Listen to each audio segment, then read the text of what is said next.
الهريسة التونسية هي أكلة وتنجم تكون تفاح خاطر هي ما تغيب على حتى طعام.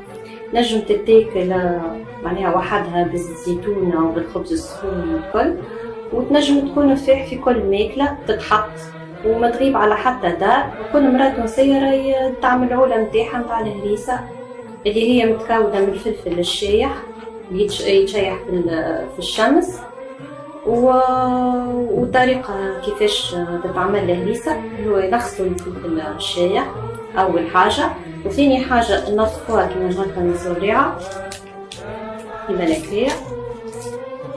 من بعد تتحط تفور في الكسكاس تتفور شوية، ومن بعد تطرحها في الرحار عربي اللي هي موجودة توا في كل دار تونسية. وبعد ما تطرحها تتخلط بالتابل والكروية والثوم وتتحط لها زيت زيتونة وتتحفظ في